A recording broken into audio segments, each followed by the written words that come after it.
Hi and welcome to shoulder impingement training. We will always do one exercise against shoulder impingement, and then I'm going to read from here something about thermoregulation, pretty basic, just what thermoregulation is, and participating in the exercises at your own risk. So let's start with the first one. First, the warm-up exercise. We're just standing more than still, and we're making forward shoulder circles. We're going back with shoulders, up and front and down. And we're going to do it one more time, and now backwards. So front, up, back and down. And one last time. And we're going directly on with the first exercise. Again, shoulder circles, but this time we're having long arms, no bend in the elbow, and we're having the hands formed to fist. And now we're concentrating and we're putting effort into going back as far as we can, and we are trying to come further back with the shoulders, but we're lifting them up, lift the shoulders high up. Now try to lift the shoulders high up as you move in front. Now try to bring the shoulders further in front while you bring them down. Now try to bring the shoulders further down while you bring them back. Now try to bring the shoulders further back while you lift them up, and again try to lift them higher up while you bring them in front, and one last round before we go backwards. Down. And now try to come further down while you bring them back. And now try to bring them further back while you lift them up, and we are switching the direction. Try to bring them further back while we're going down. Now try to come further down while you bring the scapulas in front, and try to bring the shoulders further in front while you're lifting the shoulders high up. Try to lift them high up while we're going back, and the last round, try to bring the shoulders further back while we're going down, and try to bring them further down while we're going in front. Try to bring them further in front while we're lifting them up, and we're done with the first exercise. Now to thermoregulation. Humans have a body. Humans have a body is the first thing we are told here. So we're starting basic, but it might be important that we're starting simple. Humans have a body, but we are not a patient, we want the second thing. The body of humans has a temperature. Okay, it gets more complex pretty fast. From something very basic, humans have a body, to the body has a temperature. It's not really a logical next step. It's a big jump in complexity. So humans have a body, and this body has a temperature. It's not told what it is. It can be very hot, it can be very low, whatever it is. The body of humans has a temperature. It seems to be very important for what is here and the whole thing explained about thermal regulation. My next exercise. Now we're having the legs standing wide apart. We go a bit into the knees. We're hinging forward with a straight back. We're letting the arms hang. And now we are pressing the scapulas together. So bring the scapulas down, so not up to the ears with the shoulders, but down with the shoulders, and press them back together. And with effort. Now make fists of the hands, bring the arms up, and press really the scapulas together. And releasing the arms and the scapulas. And another round, again into the knees, hinge forward with the back, the straight back, let the arms hang, and bring the scapulas together under pressure. Now make fists, and bring the arms up, still press the scapulas under pressure together. And releasing, and we're done with this exercise. So, humans have a body, and this body of humans has a temperature. The temperature in the air also has a temperature.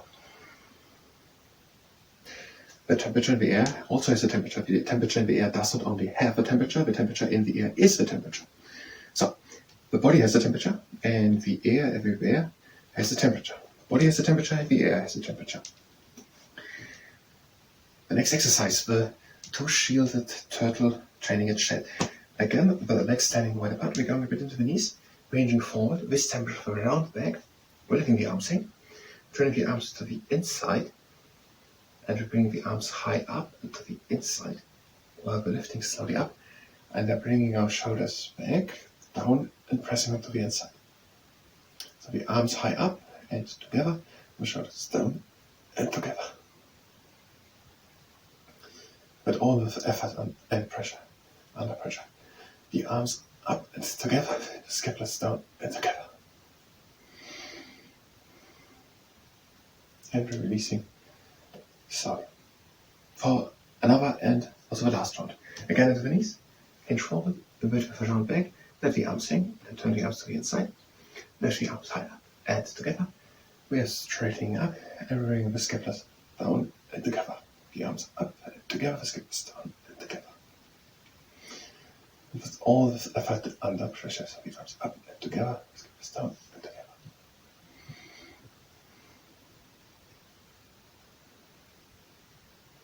And releasing. Humans have a body. The body of humans has a temperature. Air is surrounding us, and this air surrounding us has a temperature. The temperature in the air around of a human body has an influence on the body. Cold air around of a body cools the body, warm air warms the body. But, so here's a but written, after the comma is a but, the but is with an uppercase B, and we have 3 dots. So, the air which has a temperature has an influence onto the temperature of the body. If the air around us is cold in winter, then the body also gets colder. And if the temperature is warm in summer, then the body gets warm. That makes sense. One influences the other. But there's a big but written, and we're going to look for it after the next exercise. We're having again a good stand, and we're lifting the arms up, and we're just thinking about the scapulars. The scapulars are opening up and are making way for the arm and the humerus to lift up. If that exercise causes pain, then don't do it. So we're lifting the arms up, we're just thinking about the scapulars, they're going a bit back and opening perfectly to the sky. And making room so that the humerus of the arm and the muscles and tendons of the arm can just go up without that any impingement is happening there. And lifting just up. And if there's any impingement happening with pain when we don't do this exercise, we want to train to prevent it. If our training to prevent it only happens through letting it happen, then we don't do it. We're making it worse, even with a giant rest. Last time, we're lifting the arms up, and we're opening the scapulars and making room for the arm, humerus, muscles, and tendons to move without that impingement happens. The next exercise is similar. The arms out to the side, and the arms in front, and we're just thinking about the scapulars, but the scapulars are moving perfectly as they should. So the scapulars moving around the rib cage, and we're getting a little sense of what the scapulars are doing while we are following the arms. So the arms coming in front, the scapulars following over the rib cage. And the scapulars back into last time, the scapulars around the rib cage in front, and again back. That was the next exercise. And now we want to know, what is now the big thing contradicting to that the air? Is it the summer when the air is warm and influence on the human body and makes it warmer, and in the summer that it gets warmer and in the winter that it gets colder? So what is so contradictory? Through this thing called thermoregulation, humans can regulate what temperature their body has. So that's the thing. That thing is about thermoregulation. Thermoregulation is the thing which regulates, dictates, and does the body temperature which humans have in them. So that is thermoregulation. Now we are finally at the conclusion. Thermoregulation regulates the temperature of a human body.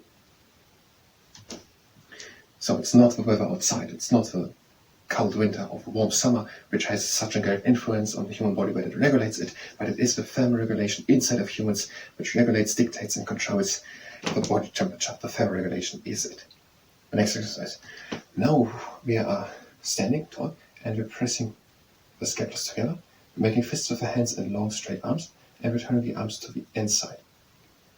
It's a world lifter. So we're pressing the scapulars down and together, and we're opening a bit the chest to the sky, we're turning the arms to the inside, under pressure down.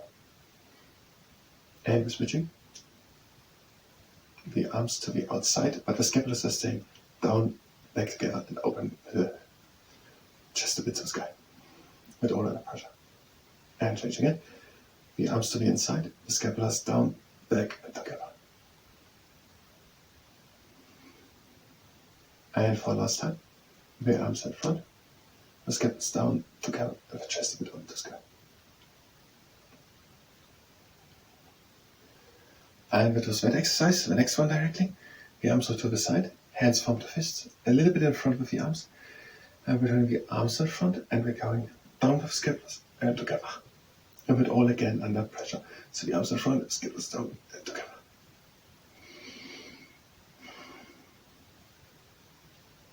And we're changing the arms back, and the scapulars in front and up.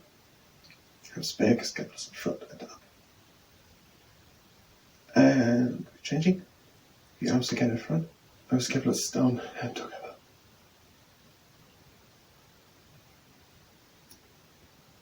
And last time changing, the arms back, and the scapulars up and in front.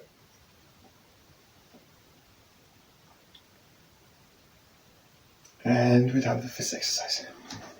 So, the thermoregulation is it which regulates the temperature in the human body. Normal body temperature is around 37 degrees Celsius.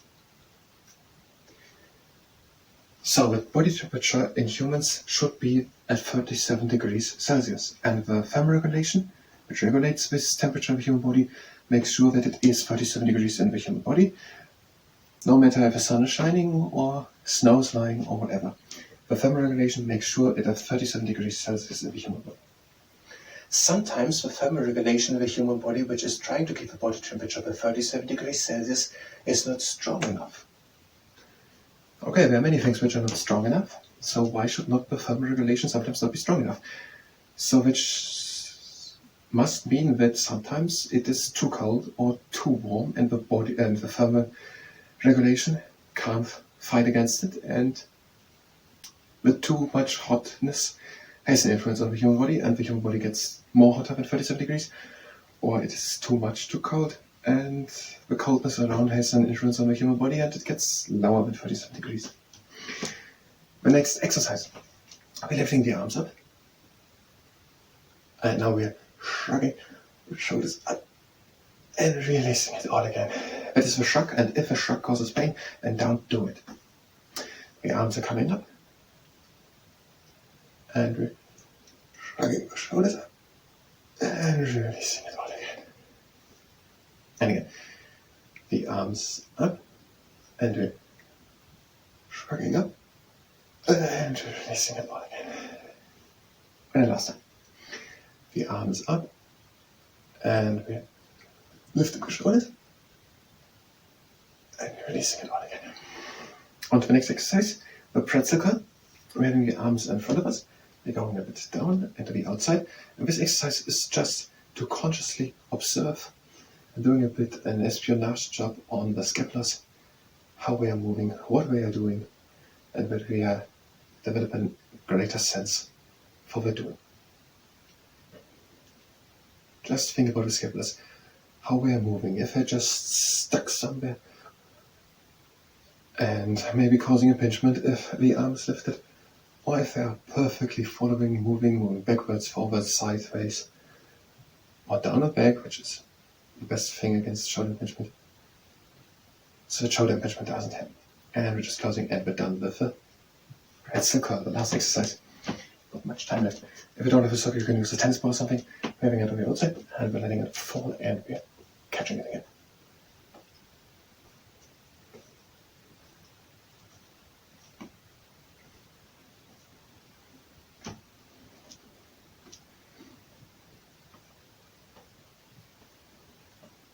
And you try to have a straight arm while doing this.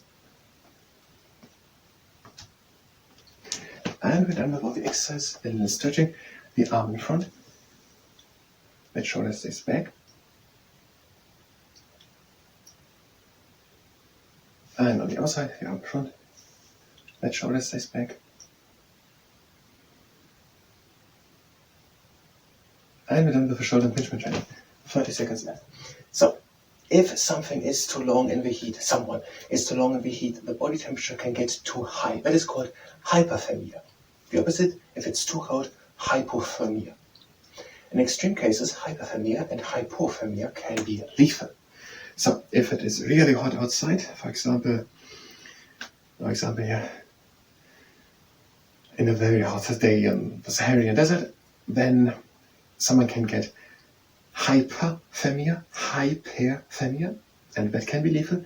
Or if someone is in the Arctic desert, in an ice desert, that can lead to the thermoregulation being not strong enough. The body temperature can't be regulated by thermoregulation to 37 degrees in summer, and the thermoregulation goes lower than 37 degrees. That can be, if it's extreme, too much, and that is called hypothermia and can be lethal. Hyperthermia to high, hypothermia to low. Thank you very much, and until next time.